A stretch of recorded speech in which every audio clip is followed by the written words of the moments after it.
Single প্রেসের একটু সময় লাগে, তবে ফ্যামিলি এর জন্য বেশ ভালো। যদি গণভোট হবে, গণভোটের লিফলেট কিরকম হবে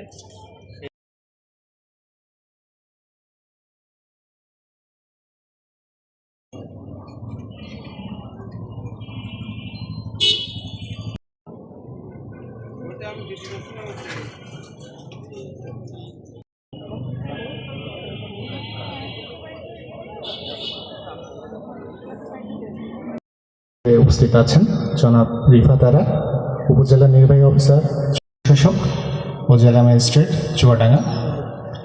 আজকের অনুষ্ঠানে জনাব মোহাম্মদ আনিসুর রহমান, উপজেলা কৃষি অফিসার চুয়াডাঙ্গা সদর।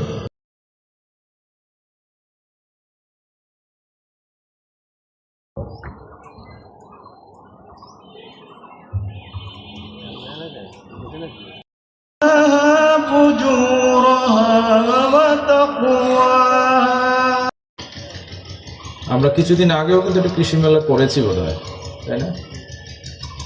আজকেরটা হলো কৃষি প্রযুক্তি প্রদর্শন মেলা। প্রযুক্তি ছাড়া আমরা আসলে এগোতে পারবো না, সব কাজে প্রযুক্তি লাগবে। প্রযুক্তি হলো কাজকে সহজ করে দেয়। আমরা প্রতিদিন ঘুম থেকে উঠে রাত্রে ঘুমাইতে যাবার আগ পর্যন্ত যত কাজ করি, সেই কাজটাকে কত সহজ করা যায়, এটাই প্রযুক্তি। তো যারা লেখাপড়া শিখেছে খুব বেশি উন্নত দেশে, তারা প্রাত্যহিক দিনের যত রকমের জিনিসপত্র তাদের লাগে, এই বিষয়গুলো তারা জ্ঞান গবেষণা করে কিছু পদ্ধতি আবিষ্কার করেছে। আমরা হয়তো এই অঞ্চলের মানুষ এই প্রযুক্তিতে একটু পিছিয়ে আছে, কারণ আমাদের জ্ঞান গবেষণা কম। কিন্তু আজকের এই মেলাতে কিন্তু অনেক প্রযুক্তি সেখানে প্রদর্শিত হয়েছে। এটা থেকে আমরা লার্নিংটা নিতে পারি, শিখতে পারি। যারা এখানে কৃষক ভাইরা আছেন, আপনারা বা উৎপাদনের সাথে সম্পৃক্ত আছেন, আপনারা এখান থেকে ওই অভিজ্ঞতাটা নিতে পারেন। এটাই হচ্ছে এই মেলার মূল উদ্দেশ্য। আরেকটি হচ্ছে যে আপনারা যখন উৎপাদন করেন তখন শুধু উৎপাদনের চিন্তাটাই, কিভাবে উৎপাদনটা শুধু বাড়ানো যায়, শুধু এইটাই একমুখী চিন্তা। এটার পাশাপাশি আরও অনেকগুলো চিন্তা আমাদের একই সাথে করা দরকার, না হলে কিন্তু আবার আরেক দিক দিয়ে আমাদের ক্ষতি হয়ে যাচ্ছে। যেমন কৃষি যে কোনো ফসল, সেটা ফলের, ফুলের, খাদ্য ফসল যেটাই হোক, আমরা প্রচুর পরিমাণে সার দিই যাতে উৎপাদনটা বেশি হয়, কিন্তু আখেরি কিন্তু উৎপাদনটা বেশি হয় না। জমিতে যখন আপনি অতিরিক্ত মাত্রায় যখন রাসায়নিক সারটা দিচ্ছেন, তখন একটা ফসল হয়তো একটু ভালো হবে, এরপরে মাটি নষ্ট হয়ে গেছে, তখনই আপনি বস্তায় বস্তায় সার দিতে বাধ্য হয়ে গেলেন, আপনার খরচের মাত্রা বেড়ে গেল। তো এই ভুলটা আমাদের হয়, আমরা এখন থেকে এই ভুলটা আর করবো না। সার যতটুকু প্রয়োজন জাস্ট অতটুকুই দিব। জমিতে শুধুমাত্র এই রাসায়নিক সারটা দিলেই হয় না, জমিতে কিন্তু জৈব সারও লাগে। আমি ছোটবেলায় দেখেছি যে বাড়িতে আপনার গৃহস্থালী কাজের জন্য কাজ করলে যে ধরনের আবর্জনাগুলো তৈরি হয়, এগুলো একটা নির্দিষ্ট গর্তের মধ্যে রেখে দিত।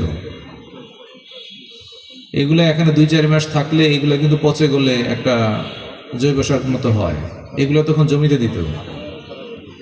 গরু পালতো, গরুর গোবর বিষ্ঠাগুলো, সেগুলোও কিন্তু জমিতে নিয়ে দিত একটা সময়। এগুলো দিয়ে জমির জৈব সারের কাজ করাতো, আর পাশাপাশি কিছু রাসায়নিক সার আনতো। এখন সেই জমিতেই চাষ হয়, কিন্তু এই জৈব উপাদানগুলো আর দেওয়া হয় না, শুধু বাজার থেকে সার কিনো। তো রাসায়নিক সার কিন্তু জমিতে দেওয়ার একটা নির্দিষ্ট মাত্রা আছে, পরিমাণ আছে। এটা বেশি দিয়ে ফেললে জমি নষ্ট হয়ে যায়।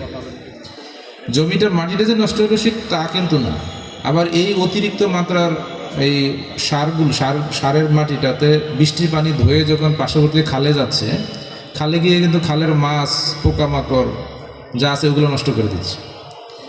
এরপরে আপনার ফসলটা যাতে নষ্ট না হয় তার জন্য প্রচুর পরিমাণে কীটনাশক দেওয়া হচ্ছে। তো কীটনাশক দিবেন, কারণ আমার ফসল নষ্ট হয়ে যাবে, কিন্তু এটা কতটুকু দিবেন? এতটুকু দিতে হবে যতটুকু দিলে আমাদের স্বাস্থ্যটা ভালো থাকবে। কারণ এই খাবারটা দুনিয়া আপনি আমি খাবো, এখন কীটনাশক কত খাবো? এটা তো একটা মাত্রা আছে, আমার শরীরটাতে কীটনাশক কতটুকু নিতে পারবে?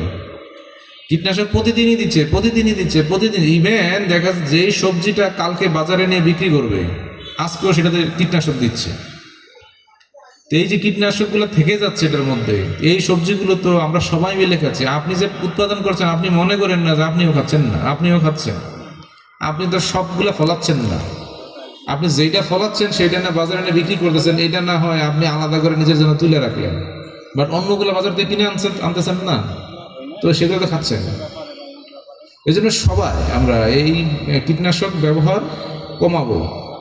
এই যে এখানে প্রযুক্তি আছে, কিভাবে প্রাকৃতিকভাবে কীটনাশক প্রয়োগ না করেও কিভাবে আমরা পোকামাকড়কে মুক্ত রাখতে পারি, তো আমরা এই পদ্ধতিটা ব্যবহার করি। আর আমরা প্রকৃতিতে আগে দেখতাম যে আমরা প্রকৃতির প্রতি কিন্তু কিছুটা নির্দয়, আমরা ব্যাঙ পাইলে মেরে ফেলি, ওই ফড়িং পাইলে মেরে ফেলি, কিংবা ধরেন পাখি পাইলে পাখিও মেরে ফেলি। ওই প্রকৃতিতে কিন্তু একটা ফুড চেইন আছে, তো যে এইটাই ওইটা রেখাবে, ওইটাই ওইটা রেখাবে, ওইটাই ওইটা রেখাবে, তারা খাওয়া খাওয়াই করে তারা শেষ হয়ে যাবে। আগে আমি দেখতাম যে শুধুমাত্র গরমকালে মশা কামড় থেকে বাঁচার জন্য মশারি টানাতে হতো, আর এখন সারা বছর ব্যাপী। তো প্রকৃতিতে মশা বেড়ে গেছে কেন? মশা বেড়ে গেছে কেন? এটা তো একটা কারণ আছে। তো কারণ হলো মশারে খাওয়ার জন্য আবার আল্লাহ দুনিয়াতে আরেক শ্রেণীর দিয়ে রাখছে। দেখুন বাসাতে কিন্তু টিকটিকি আছে, টিকটিকি মশা খেয়ে নেয়, ব্যাঙেরা মশা খেয়ে নেয়, এরকম আরো অনেকেই আছে মশাগুলোকে খায়। তো এখন ব্যাঙ নাই, খালে বিলে তো কীটনাশকের পানি, সারের পানি দিয়ে শেষ করে দিয়েছে। আবার আমি জানি না এখানে কেউ আবার তামাক চাষি আছেন কিনা ফাঁকে ফাঁকে, যে সবজি একটু ফলাইলাম, পাশে আরেকটা জমিতে একটু তামাক ফলাইলাম। তো তামাক যে ফলাচ্ছেন, ওই তামাকের জমিতে যখন বৃষ্টির পানি পড়ে তামাকের গাছের মধ্যে, ওইটার থেকে তো নিকোটিন, এই বিষাক্ত এই নিকোটিন যাচ্ছে কোথায়? পাশের খালে, বিলে, নদীতে, মাথাভাঙ্গা নদীতে, যার কারণে নদীতে এখন মাছ পাওয়া যায় না।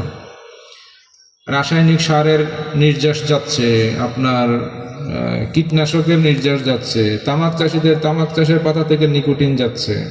তো এত কিছু গেলে খালে বিলে আর মাছ, পোকামাকড়, এটা সেটা পাবো কিভাবে?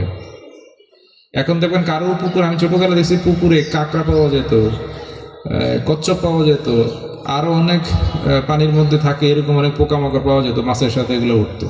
এগুলো পানির একটা সৌন্দর্য ছিল, কিন্তু এখন দেখবেন যে আর কিচ্ছু পাওয়া যায় না। তো আমাদের চিন্তাটা কি? ওগুলো দরকার নাই? না, ওগুলো দরকার আছে। আল্লাহ দুনিয়াটাকে এমনভাবে সাজিয়ে দিয়েছে, দুনিয়াতে শুধু মানুষ পাঠাইছে তা না, তাইলে আর এত মাখলুকাত পাঠাইছে কি জন্য? এই দুনিয়াটাকে ঠিক রাখার জন্য পাঠাইছে। নাহলে তো আল্লাহ শুধু হরিণ হরিণ আর হরিণ পাঠিয়ে দিত, বাঘ পাঠাইতো না। না, হরিণের সংখ্যা ব্যালেন্স রাখার জন্য আবার বাঘও পাঠাইছে। আবার এরা খাইয়া বাঁচার জন্য ঘাস করে দিয়েছে, বন জঙ্গলে থেকে ঘাস হবে, ফুডের একটা ব্যবস্থা করে দিয়েছে। তা আমরা এটা একটু যদি মাথায় রাখি, আজকে এখানে যে প্রযুক্তিগুলো দেখানো হচ্ছে, দয়া করে একটু দেখে যাবেন, একটু শিখে যাবেন আপনারা যারা উৎপাদনের সাথে সম্পৃক্ত আছেন। আর দয়া করে একটু ওই কীটনাশকের ব্যবহার কমাবেন, এরপরে রাসায়নিক সারের ব্যবহার একটু কমাবেন। আর পানির ব্যবহার আমরা আসলে ভুলে গেছি, যে মাটির উপরেও যে পানি আছে এটাও যে ব্যবহার করা যায়। আমার বাড়ির আশেপাশে খাল, বিল, নদী আছে। আমি জীবননগরে গিয়ে দেখছি যে একটা বিলের পাশে অনেকগুলো জমি, সেই জমিগুলোতে বিল থেকে পানি না নিয়ে ওই ডিপ টিউবওয়েল দিয়ে মাটির নিচ থেকে উঠাচ্ছে। তো মাটির নিচ থেকে সবাই যদি আমরা এভাবে পানি উঠাই, তো মাটির নিচে তো পানি শেষ হয়ে যাচ্ছে। তো বিজ্ঞান গবেষণা করে দেখছে যে মাটির নিচ থেকে যে পানিটা আমরা তুলে ফেলতেছি, ওই লেভেলে আবার পানি পৌঁছাতে, এই যে বৃষ্টি টিষ্টি হয়, এটা আসলে ঝড় বাদল হয়, পানি পড়ে তো মাটিতে, এই পানি ওই লেভেল পর্যন্ত যেতে কম করে হলো 30 বছর লাগে।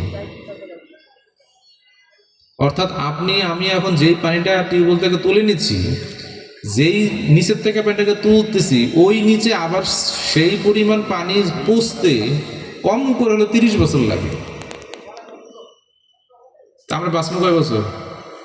আর প্রত্যেকে তো পানি তুলতেছি এভাবে, খাওয়া দাওয়া, রান্না বান্না, কাপড় চোপড় ধোয়া, গরু গোসল করানো, এইটা সেটা সব কাজ এখন ডিউটি বলতে করেছে। বাড়ির পাশে খালা